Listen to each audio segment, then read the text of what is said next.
Hello and welcome to the United Community Channel. Welcome back to Red Hot Takes, another episode where we're going to get into everything Manchester United. It's been a busy week for Manchester United on and off the pitch. And of course, as always, we've got the one and only Tom Aldino alongside us here, ready to give us his thoughts and looking forward to jumping into it, guys. We're going to talk, of course, about the Manchester Derby, the good and bad things from it. More bad than good, I would say. We're going to talk as well about the summer transfer window, strikers. All of the talk is coming out about who we've been linked with. So we'll talk a little bit about that as well. And of course, we will give a quick preview to the Lyon game on Thursday night. Absolute huge game. But as always, Adam, how we doing, man? All good? All good, Jack. All good. Still a bit tired from the derby on Sunday because it's an absolute shit show. Absolute shit show, man. Well, look, I don't think we were expecting much more than that, to be quite honest with you. But look, guys, as always, do want to get to hear your thoughts as well. So we do have a live chat running. Make sure you get your thoughts into the comment section. Do hit the like and subscribe button as well, as always. But look, Adam, let's jump right into it, man. Let's talk about the derby while we've brought it up. I want to get your thoughts on it more than anything else. You know, there's been talks that it was the worst derby in history, boring. You know, both teams were happy with a draw. Give me your thoughts on it. Obviously, two poor teams going into it, but what did you make of it overall? Well, definitely in my lifetime, it's the worst derby I've ever watched. When I mean by the worst, I don't mean probably like the worst result. I mean just the worst game in general, you know, because going into this game, I was actually just a bit optimistic because it was a derby, you know, like why wouldn't you be excited for a derby? And, you know, it's a derby I look forward to every single season, you know, and you saw the fans before the game, you know, they were really up for it outside the ground and stuff like that. And, you know, the game just was like a preseason friendly, you know, there was no excitement, there was no quality of play.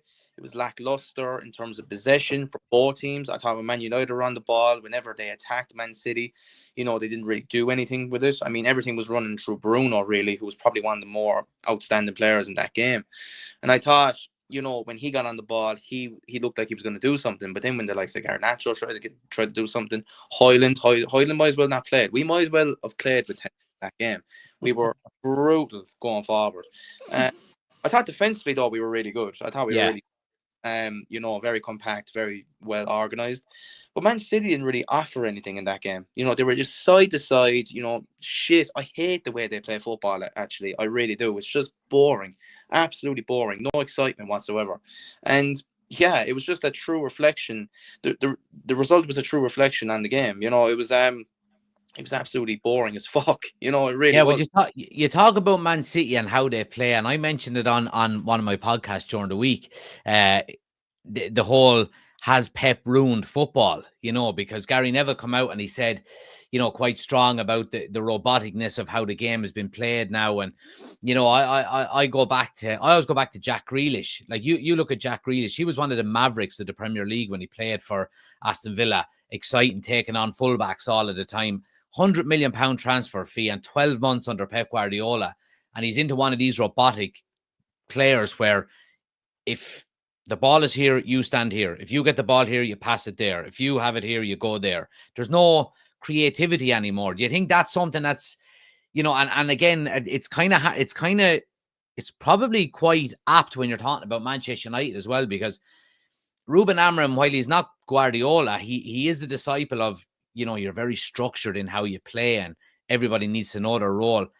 Do you see that in the game now where, you know, it's just, it's so regimented that, you know, where's the Kakas? Where's the Ronaldinhos of the game anymore? Yeah, I think everyone's micromanaged, you know, and they mentioned the word micromanaged. I think, you know, you mentioned Grealish there. You're not allowed to express yourself anymore. You're not allowed to actually go out there and show what you have as a player. You know, we saw what he did at Aston Villa. He expressed himself. He showed his quality on the ball, and then he's at Man City now, and he's just, you know, he is micromanaged, and he's, you know, playing in a position where, you know, he doesn't take too many risks, you know, and we see that with a lot of players nowadays. They don't take too many risks. They don't go, you know, and try and take the game by the scruff of the neck themselves. You know, we just don't see that. Now, we actually see maybe a different kind of style with the likes of Liverpool and stuff like that, where they go full throttle, you know, they just pile everyone forward, and they try and score as many goals as possible, and they close down, they counter press very well and Yeah. stuff. But with the likes of Man City and these kind of teams that like to play possession-based football, very strategic kind of way, positional play, that type of kind of football, it's all micromanaged, and you need to be there, this position, and then you go when this happens, and it's all just, it's And not. do you know what I see as well? Do you know, like when a substitute is coming on off the bench, there's some fucking analyst or some, coach beside him with this notepad full of pictures with colored dots on them, and it's Yeah, like nearly you're drawing up an NFL player or something like that. It's so yeah, bloody structured and frustrating. Like, players coming onto the pitch are coming on to try and win you a game, not to come on and just, be the last piece in the puzzle. yeah. Yeah, absolutely. Like, they don't need that going into the game. If you're drawing 0-0 or you're losing 1-0, like you're going into the game to try and change the game. If you're going into Yeah. like forward position or an attacking position, they're going to know what they have to do. They Yeah. don't all to be there. Like if you're losing 1-0 or drawing, like you're going under to try and get something out of the game. They'll know exactly what to do. That's the Yeah. reality. Absolutely. Any standouts for you on the weekend? Obviously, look, I think the main one is obviously Bruno Fernandes. He's been absolutely scintillating for us this season in what is a really poor season. But what do you make of maybe how we're playing under Ruben Amorim? Do you see maybe any signs of players starting to understand the system, starting to get to terms with it a little bit over the last few weeks?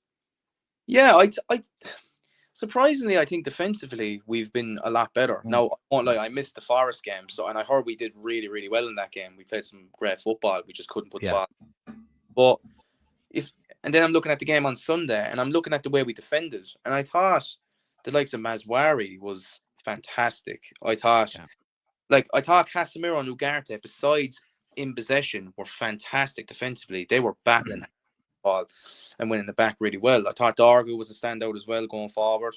I thought Dallo surprisingly was really good. So I was very impressed with us defensively. We were very well organised, and I think defensively we've massively improved. I won't lie. I think it's just going forward. We need to be better in creating chances. Well, actually, we do create chances with the likes of Bruno and stuff like that. It's about finishing them chances. And for me, the likes of Garnacho on Sunday, you saw the way he was not good enough in front of goal. Hoyland didn't do a thing. Xerxes did more in 2 minutes when he came onto the pitch than Hoyland did. He got a shot on target. So, And you know what, Adam? That's 2 games in a row now, because the stat after the Forest game was that Harry Maguire, I think he was on the pitch for 8 minutes. He created more XG in 8 minutes than Hoyland did in his previous, 15 games or something. It's crazy, man. that goes to show, it does show how embarrassing we are up front. It does, and the lack of people we have in those positions. Hoyland and Xerxes is just. I do like Xerxes, but like Hoyland and Xerxes are just not what you need. We need to sign a striker in the summer. It's a must need. And there is obviously other positions that are well needed as well. But you're looking at us going forward. We are starting to create chances. Some players are really starting to understand the way Ruben Amorim wants to play, and they're buying into his ideas. It's about going forward. What are we actually going to do? In terms of signing a striker, we need to sign a prolific goal-scoring striker. Because if we do that, okay, that's one piece of the puzzle that is fixed. Then we can move on to maybe getting rid of Onana and getting a goalkeeper in, and then getting a wing back. Like, we need to get a striker. That is the main priority for me in the summer. Has to be. Yeah, absolutely, man. Absolutely. Yeah, look, I mean, let me get down through some of the comments here and let's see what people are saying in the chat here. Jock says, I want Ruben to succeed. I do like the young players, but for once a world A-tier striker who can command the front and get goals, our defence is actually decent at midfield. Yeah, and I think a lot of the stuff that you said there, Adam, I've reiterated that an awful lot throughout the season. I think our defence, and it's hard to say your defence is playing well when you're sitting 13th in the league table, but I do think defensively we've been quite solid here. Mazraoui's been an absolute steal for £15 million. I think De Ligt looks like a future captain. Maguire looks reborn in the back three. Lenny Yoro, it just, looks like he's been playing football for 20 years, given how composed he is. I do think there's areas to improve at wing backs. Obviously, Dargu has come in and, the performances have settled down a little bit from the first maybe 2 or 3 really good performances. You know, I think maybe on the weekend wasn't against City and against Forest, probably 2 of his more disappointing games. But yeah, I mean, outside of that, I think you're right. I think we keep possession quite well in the middle of the park as well. It's just up front. You know what I mean? Our build-up play is quite good. I think our transition play is quite. Now, look again. There's level to these things as well. You know what I mean? But I genuinely think, and of course we'll get on to talking about a striker in a few minutes. But I genuinely think if you can put a world-class striker into that team and continue to create the way we are, I think we'll jump up that league table quite quickly. I genuinely do. Young Sauce says both teams seem more focused on not losing than actually winning. Where's the thrill in playing not to lose? Yeah, and look, to be honest with you, I do think United probably looked like the team that potentially could go on and win the game in the latter stages of it. At Hot City were, I mean, you know, City are supposed to be the team fighting for top 4. They look way off the mark, and it's not the first time this season that that we've seen that. But you're right. Where's the risk? And again, you know, we go back to what we're talking about with how the game has been played now and how teams are being set up. You know, it's all about possession retention, and we're seeing it in other sports. You know what I mean? You know, anyone from Ireland, we'd know it from watching GEA. Now you're talking about, you know, Gaelic football, hurling, even coming into the types of tactics where, you know, it's all about hand passing. You keep possession, you don't lose, you know, you recycle the ball, and yeah, it really is diluting the game down an awful lot.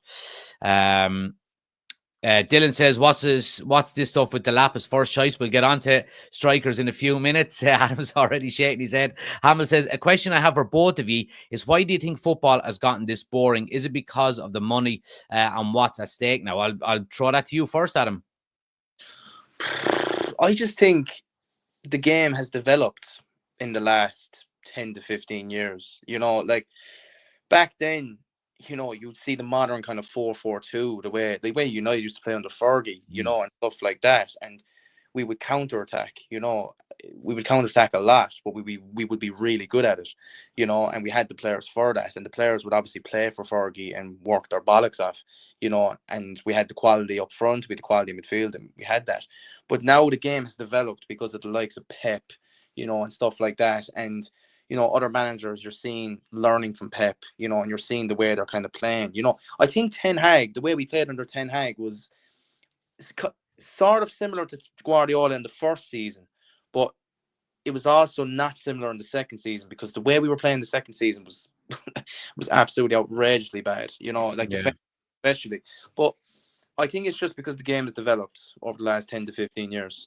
Yeah, and I think an awful lot of it has to do as well with, you know, how sports science has developed now as well. And, you know, I suppose just coaching methods, you know, like there's a great documentary. I don't know if you've ever seen it. It's about Pep's 4 years at Barcelona. It's called, what's it called?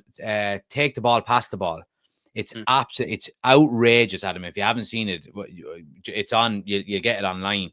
And I remember, was it Piqué talking about goal kicks, and he had the magnets on the board, and he put 2 center backs on the edge of the 18-yard box, right on the end line, and he said, that's the 2 of ye. And they were going, what the fuck are we doing standing there, you know? And that revolutionized everything. Playing out from the back, build up play, 400 passes before you come out of your own half, you know. And I think the thing about it now is that teams and clubs are trying to replicate it without having fucking Xavi, Iniesta, Busquets, Messi, you know, all of these types of players. And they're trying to do it with, you know, Xerxes and fucking, you know, these types of players.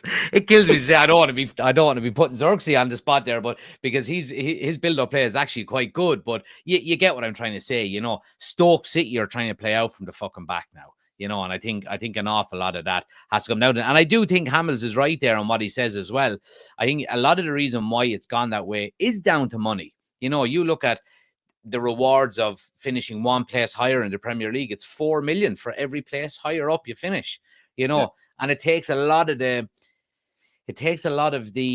desire to go out and win a cup game, because, you know, you can probably win more money from finishing one place higher in the Premier League than you can from winning the FA Cup in general. You know what I mean?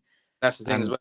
No, I think people, and then you hear fans nowadays say, "Oh, but we got top four."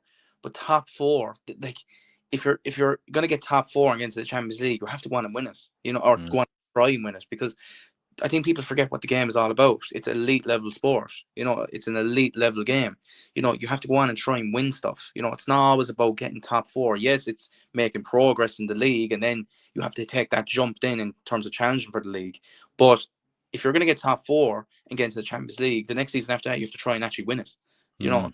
That's the reality, because that's the sport that we love. Yeah, But absolutely. And you look at it from a fan perspective as well, and I get different club, all clubs are different, and you might ask Chelsea, what would they prefer, winning the FA Cup or finishing in the top four? And Chelsea would probably say finishing in the top four because, they've won a lot of trophies in the last 10, 20 years. But you look at a Newcastle and say, would you rather finish in the top four or win the Carabao Cup? They would take the Carabao Cup all day long, Now, they're probably going to do both this season, given, how well, they're finishing their season out. But yeah, I do think the hunger and desire has gone out of an awful lot of teams now to actually go out and try and win competitions that they're in. You know what I mean? Because of money. But anyway, look, want to talk a little bit about the summer transfer window. And before we get into maybe who we're going to go out and buy, I want to talk a little bit about two players that we already have. First and foremost, and you mentioned both of them already, Garnacho. Look, a lot of criticism coming out, for Garnacho the last couple of games, and the key one is decision making. His decision making is very poor. He's passing when he should be shooting. He's shooting when he should be passing, so on and so forth.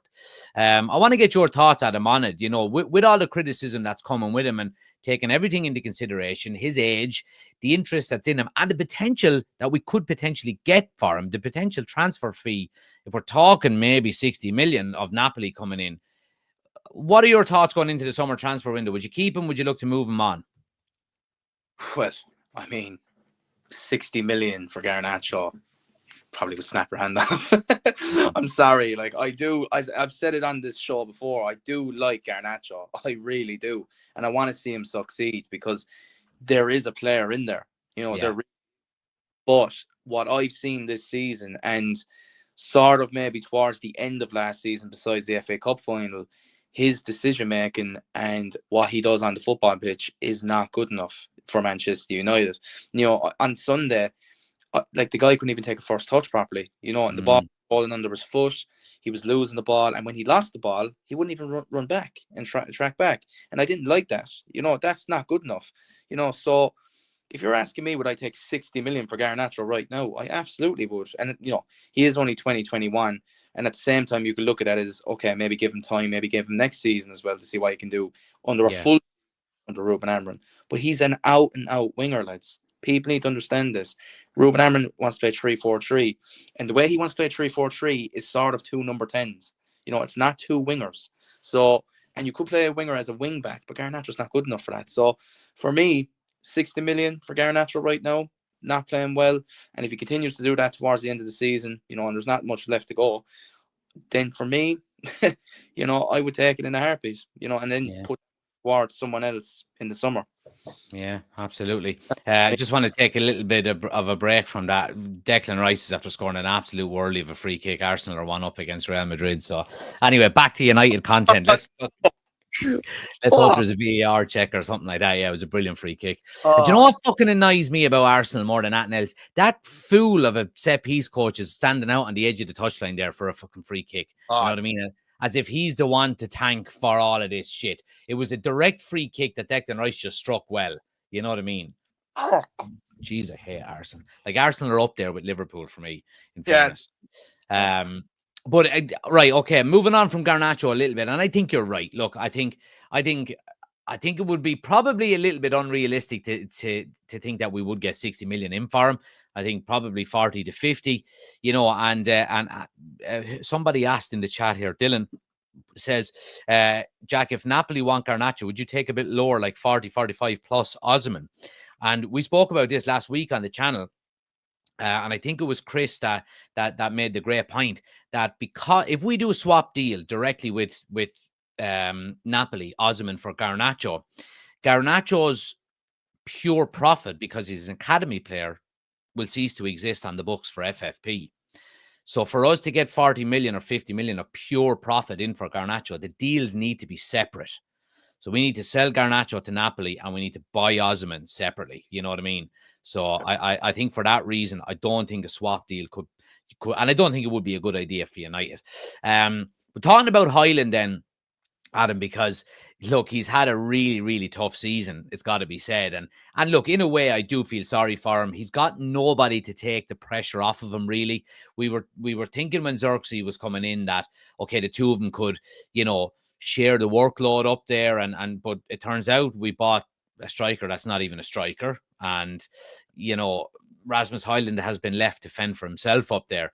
What's your opinions on him going into the summer transfer window? And do you think maybe he deserves time to be a backup to a Victor Osimhen or a Gyökeres, or do you think maybe, look, I haven't seen enough, let's cut our losses, Yeah, let's cut our losses.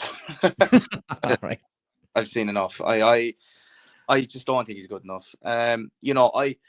At the same time, yeah, you do make a great point. He hasn't really had anyone to learn off of, and he hasn't had that experienced striker to learn off of. And, you could bring in an Osimhen. You could bring in, another player that's very experienced and has done it all around Europe and a prolific goal scorer that he can learn off of. But even if we do that, I still don't see him doing well. He's just not a good striker. As I said, we might as well have been playing with 10 men on Sunday. The guy did nothing. He didn't show for the ball. He looked like he didn't want the ball, and he's just not good enough in front of goal, and he had a bit of a spree where he scored against Leicester and he scored against Ronaldo and did the Sue and all that during the international for X. thought he was the fucking man and all that. Like, come on, seriously. The guy is not good enough, lads. And if we can get some bit of money from him, if we can get 35 to 40 million for Højlund, it's loss and profit. I don't give a shit. The guy is not good enough. Bin him off, get me a prolific goal scorer that will come in and do the job for Man United and actually will finish the fucking chances that we create for him, because we create chances for him. We create chances for Garnacho and they don't fucking take them. And it pisses me off. It really does. Like, it frustrates me because we're actually starting to play well. And when you have two absolute donkeys like that in the team that are not doing their fucking job, it just annoys me, So there could be two positions that we need to improve on, Getting maybe a left 10 or getting a striker, But if you're asking me would I sell Højlund, yeah, he's awful. Get rid. Yeah. My one concern about selling Højlund in the summer is that it means we have to go out and get two number 9s, Yeah. And I think he'll probably still be at United because of that reason alone next season, And to be honest with you, I mean, I wouldn't be against seeing him, just getting an opportunity to play, once every 4 games, but again, and we'll get on to striker options in a few minutes, but again, you can't go out and get another up and coming striker. It's got to be somebody that's ready to hit the ground running, because you can't add another Rasmus Højlund, to the group that we've already got. And I think that's absolutely vital. You know what I mean? Let's see. MUFC says, how much you think Osimhen would cost? We'll jump into that in a moment. Dylan says, Ineos are stingy fuckers. You think they buy Osimhen? Well, and I think an awful lot, and something that we haven't mentioned already, is I think an awful lot depends on whether we get Champions League football or not. You know what I mean? I think if we get Champions League, obviously that'll open up the purse strings a little bit more. But jumping on then, Adam, and talking about the transfer window coming up, what's your confidence going into the transfer window, with Ineos at the helm? Obviously, me personally, I think, they've had a summer and a January transfer window now, and I think they've done quite good business in my eyes. I think, outside of maybe Xerxes, who's yet to fully prove himself, Yoro's been a great signing, Mazraoui's been a great signing, De Ligt and Ugarte have both been good signings as well. And then, of course, Dogu and Aiden Heaven in January. What's your confidence going in that they will get it right and that maybe they will have, a strategy in place if we don't get Champions League football? Well, if Ineos look at the season we've just had, and look, if we do want to win the Europa League, it could be a blessing. It could be a could erase the cracks, that we've had this season. But the reality is, winning a Europa League is not, going to cover the wool over my eyes, after what I've seen in the Premier League. Ineos needs to look at what we've done in the Premier League this season and see what the fuck has happened. Because we're 13th right now. And we're not 13th in September. We're not 13th in October. We're 13th in April. It's the last month of the season. So they need to have a strategy in place of what they're going to do in the summer, what players they want to bring in, what players need improving, what positions need improving, and they should have, striker, Hoyland's not good enough, we're not finishing the chances that are created, we need a striker. Wing backs, Dallo, he's improving a tiny bit, but we probably do need another wing back, we definitely need a number 10 to come in, an actual number 10 that has a bit of flair, and it's actually going to stuff like Bruno does, and probably a goalkeeper potentially, because Onana's not doing it. So they need to have a strategy in place of what they're going to do. And if you're asking me, my confidence, do I have confidence in them? Because because Sir Jim said that they would have ran out of money at the end of 2025, and because of the little things they're doing behind the scenes to try and, save the club almost, I have confidence that we'll have a decent transfer window. I don't have confidence that we're going to go full throttle, and actually have an unbelievable transfer window where we bring in players, sell loads of players. Because people need to remember, we need to sell loads of players as well. There's so many players there that are not good enough. So this is a massive transfer window for Ineos, and especially for Ruben Amorim. This is his first summer transfer window. They have to back him in some sort of way, because this is massive for him. Massive. And if they don't get it right this summer, we could potentially see another manager sacked, and I don't want that. I don't want that. That's just the reality of what I think could happen if we don't get this right. So, look, we'll see what happens. But do I have confidence? I do, but I also have my doubts as well. Yeah. Yeah, 100%, 100%. And yeah, look, like it's something we mentioned last week, I think, that,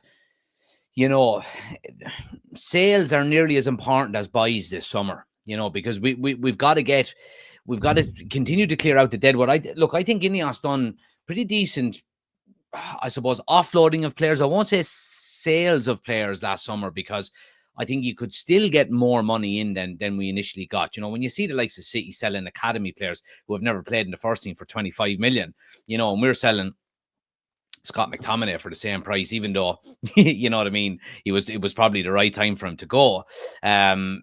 You would have your doubts there, but I think we got rid of 14 players off the books last summer, and I do think that will continue again. And we mentioned specifically about, the lack of maybe sentimentality, where, if we're going to trust Ineos to go out and buy players that we need, we've got to trust them with the players that they want to sell as well. If that means Casemiro is to go, Hoyland is to go, Maguire, Onana, whoever it is, then, I think for the next maybe 2 transfer windows, I'm just going to go, right, okay, I'm going to go with whatever ye say you're doing, and we'll judge you off the back of that.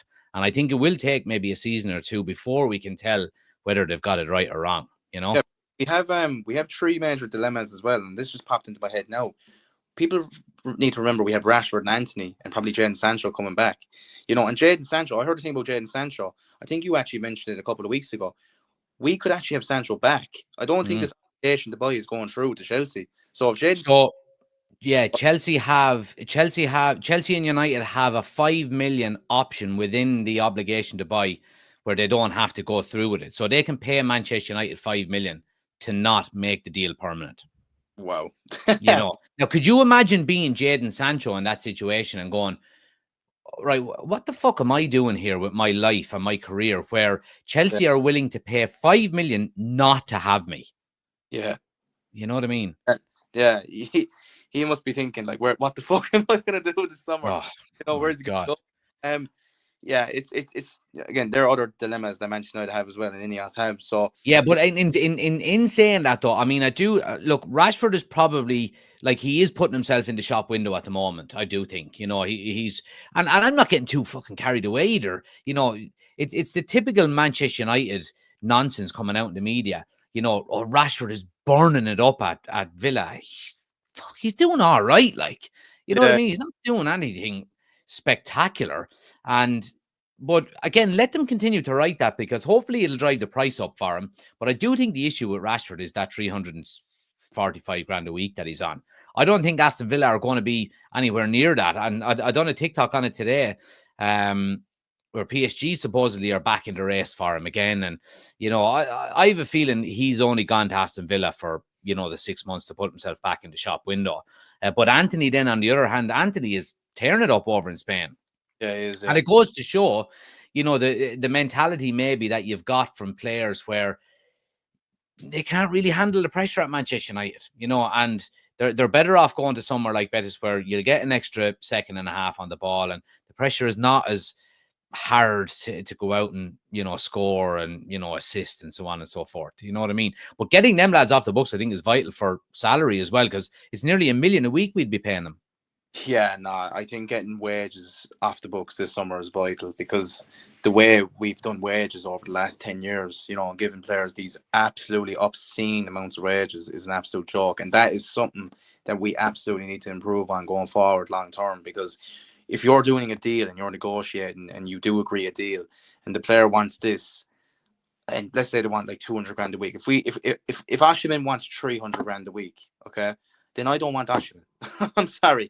300 grand a week is ridiculous, right? Like, we actually need to negotiate well going forward, when it comes to certain players, getting rid of players and bringing in players, And I thought we had a good transfer window last summer. But Declan Rice has just made it 2-0 with another worldly free kick. No, he hasn't. I swear to God, yeah. It was even better than the first one.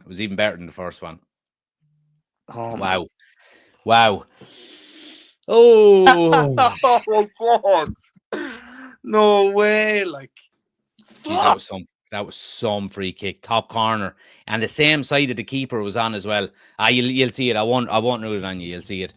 Wow. God. Yeah, right. We'll be staying away from all of. We won't be watching AFTV tonight anyway.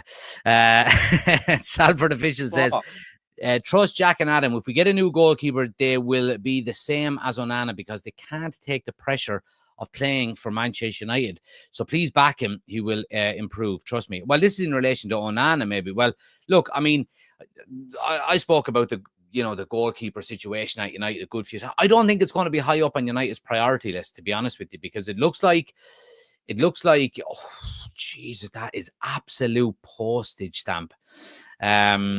It looks like Binder, according to reports today, could potentially leave at the end of the season, because he wants first team football as well. So again, I don't know how high on the priority list getting a new goalkeeper is going to be. But look, Adam, let's jump in and talk about strikers, right? Because it's the number one area that we need to improve in the summer. And I think, again, I want to reiterate that I do think it's going to be Champions League or no Champions League, depending on who we go with. Okay. Now, over the last couple of days, a lot of reports have suggested that Liam Delap has come out as our first choice option in the summer, and we could potentially go for him. Obviously, Jason Wilcox has a very close relationship with him, given the fact that he was the head of the Manchester City Academy when Delap was there. And Ruben Amorim actually tried to bring him to Sporting Lisbon last year as a backup to Victor Gyökeres. Now, he scored 12 goals in the Premier League this season for, it has to be said, a pretty bang average Ipswich team. Have I sold him to you in any way there? or give me your thoughts. Like, my initial thoughts today was, if we end up with Delap, it would be very underwhelming. And while I would 100% support him and hope he does really well, it'd be like pulling popping the balloon. What's your thoughts on that? He should be nowhere near number one target whatsoever for this football club. Like, if he's the number one target, right, I don't want us to sign a striker.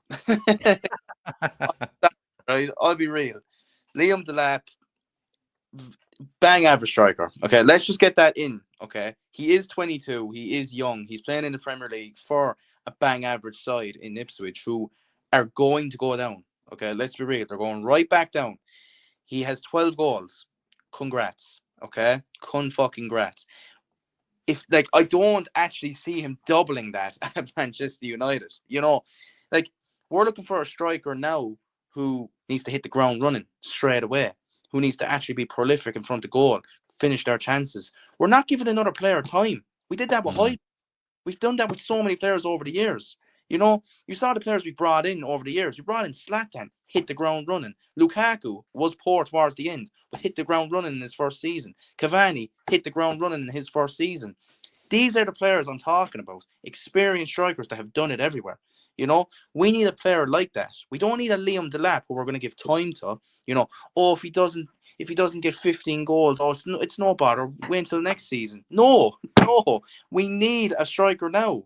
Need a striker now that's actually going to be very good in front of goal, who's going to finish their chances. And I think Oshiman, or I'm actually going to put a wild card out here now, right? A wild card. I don't think we're going to get him, right? Because Champions League football is a must if we were to get someone like him. Lautaro Martinez from Inter Milan. I think actually he could be a very good option, you know, especially if he plays in a formation that plays with 3 at the back, 5 at the back when they're defending.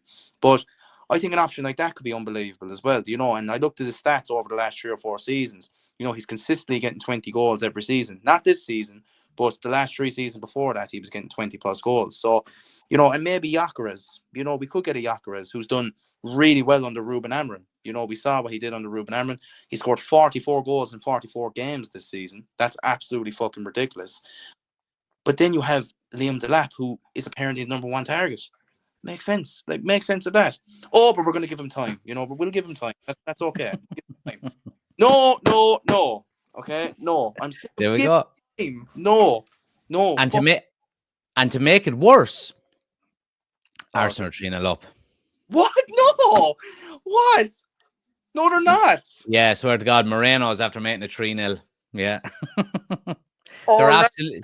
They're. I'm 100% listening to you, but I'm keeping my eye on it. Oh, there could be an offside. I don't think it is though. They're absolutely destroying him. A square ball. Moreno pulls to the edge of the box, hits the first time with his left foot and buries it. It's 3-0. It's 3-0 to Arsenal.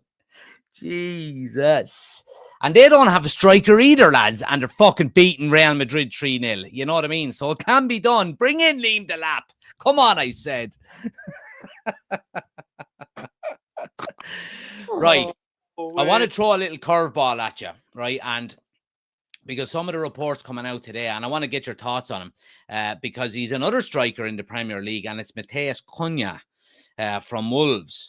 Has been linked with Manchester United today quite heavily. Ben Jacobs has said in the last couple of hours, actually, that United are set to meet his representatives in the next couple of days to try and get a deal over the line. Now, potentially or supposedly, there is a £60 million release clause in his contract, which, again, that's Osimhen and Gyökeres money, you know.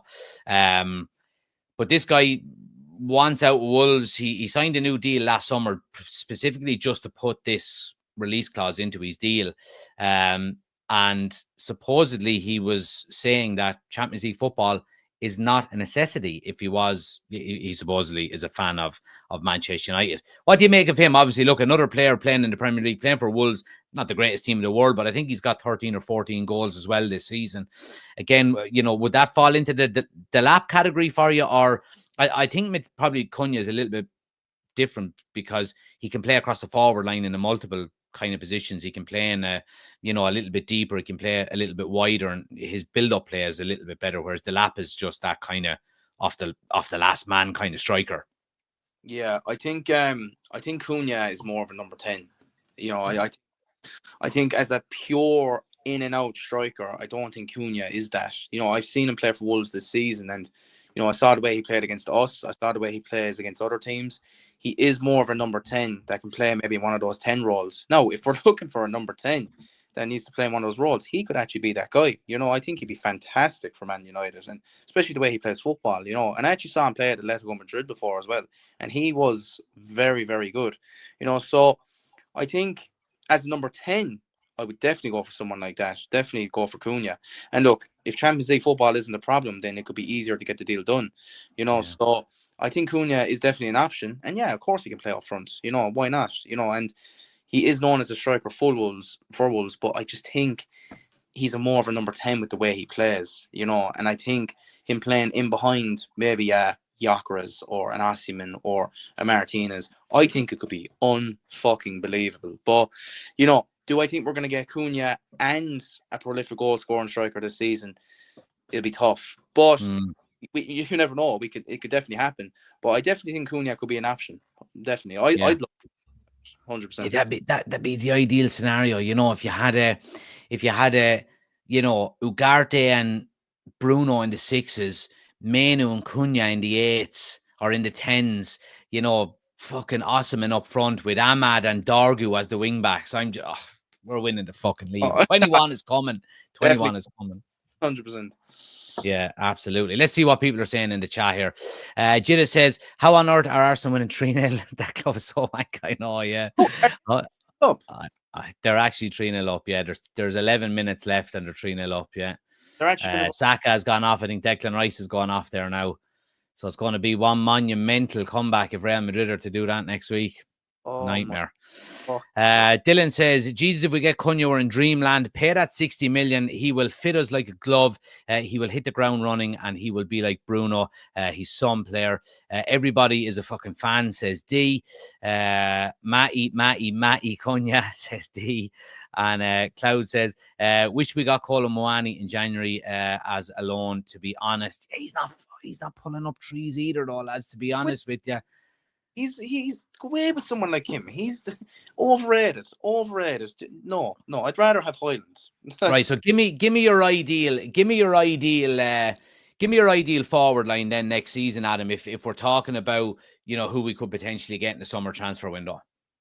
Well, you know, if I'm going for the forward line, then, you know, I think Bruno going forward would probably, as you said there, maybe could be playing in a 6, you know, one of those 6 roles, or he could play in the 10. So, and Amorim does like players that can play in multiple positions as well. Yeah. So I think, and like I need to kind of forgetting about Ahmad now as well, if he's going to play in one of those kind of 10 roles as well, you know, maybe on the right hand side. There's a lot of talk about Ahmad potentially playing that right wing back role next season as well. Yeah. So yeah, well, if we're going with that, if we're going with, like, you know, I'd actually, you know what, I'd go Ahmad right wing back, and then I'd have maybe Kobe in one of those 6 roles for now. So I'd have Bruno on one of those 10s, you know, because he is a pure number 10, you know, and he can create so many chances. And then I would actually go for Cunha. I actually would, because I think Cunha is absolutely, like, I think he's unbelievable, you know, and if he can actually, you know, come in, and I think he'd actually do unbelievable under Ruben Amorim, you know. Yeah. But he's also a player that likes to express himself and show what he has. Bit of a maverick, ain't he? Yeah, absolutely. Yeah, I want players like that again, you know, who actually like to express themselves, you know, and he'll come in and do that at Manchester United. I fully believe so. So definitely have Cunha as an option, or, you know, a player similar to him in one of those 10 roles, you know, and hopefully, look, Mason Mount, if he can improve as well, that's another option you have on the bench. So, and hopefully doesn't get injured. And then up front, I am leaning towards Osimhen because I'm being realistic with it, you know, and maybe Gyökeres maybe as well, because he played under Ruben Amorim and he's had an unbelievable season for Sporting Lisbon. My dream is Lautaro Martinez, but I just think it's too difficult to happen and the price would be outrageous. So I think Osimhen, because of how prolific he is in front of goal, because of how experienced he is, he's done it in multiple leagues as well. I think he'd be a great option, you know, and I think having Cunha and Bruno behind him instantly puts our attack up levels. So I agree, man. 100%. And again, look, I think it's all speculation for the moment until we realize where we actually end up in that Europa League, you know, whether we get Champions League football or not. Speaking of the Europa League, want to touch on it a little bit before we finish up. Lyon, Thursday night. How confident are you going into the game, you know, in terms of getting a result, or, you know, do you think it's a case of keeping it tight and getting it back to Old Trafford next week and maybe doing the business there? Yeah, are you expecting United to get through to the semi-final? I am expecting Manchester United to get through. I am, because I don't think, and look, this is going to sound very, you know, I don't know how this is going to sound, but I don't think we should fear Lyon. Okay? Lyon have so many rejects in their team. They have the Nemanja Matic, who's about 45. You know, they have Lacazette, who is an Arsenal reject. Okay? they do have a very good player in Ryan Jarky. I think he's... Oh, yes. Yeah, and United have been linked with him as well, by the way. Yeah, again, another kind of, narrow kind of winger who can play in one of those 10 roles, Yeah. Definitely a player to look out for. But They do have some decent players. I'm not going to sit here and say Lyon is an easy game, because going away to Lyon in France, I mean, that's going to be very difficult, especially for this group of players. But I do believe we can go there and get a result. If we can get a draw and then bring it back to Old Trafford and hopefully put in a performance there, then absolutely. Like, I have full confidence that we can go through in this tie. It won't be easy. They do have some decent players that we need to watch out for. But the reality is, it's Lyon, lads. Okay, we actually need to put in a performance, especially after the shit show that we saw on Sunday. Massive improvement needed. So, if we can get a 1-0 or a draw, going into the first leg and then bring it back to Old Trafford and beat them there, then I'm all for it. As long as we win, I don't care. It's a cup competition. As long as we win, I don't give a fuck how bad we play. I just want us to win. It's a cup competition at the end of the day. So bring it on, Leon. Let's fucking get it. I think we'll win 2-1. Absolutely. 2-1 on Thursday. Fuck it. Lovely. Love to fucking hear it. Love to hear it.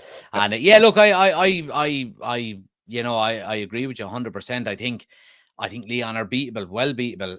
Again, I think the main issue with United, like it's been all season, is finishing our chances. And I think we will create chances. I think if we can put them away. And again, you have to realize as well, we're the only team in Europe that are unbeaten this season.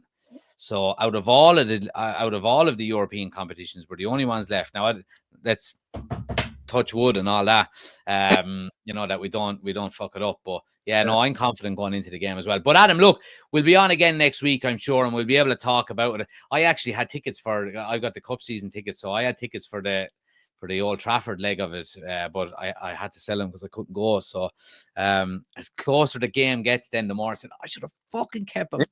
But anyway. But Adam, look, as always, appreciate you coming on. Look, for anyone that's watching, guys, I've linked in Adam's TikTok in the description of the video, so make sure you're going over and giving him a follow as well if you haven't done so already. Thanks everybody for watching. Do hit that follow button, hit the like and subscribe button as well. If you're listening back on Spotify or Apple Podcasts, whatever the case may be, do give us a 5-star review as well. But lads, thanks for watching. Thanks for listening. I hope you have a great evening, and we'll chat to you next week. Take it easy.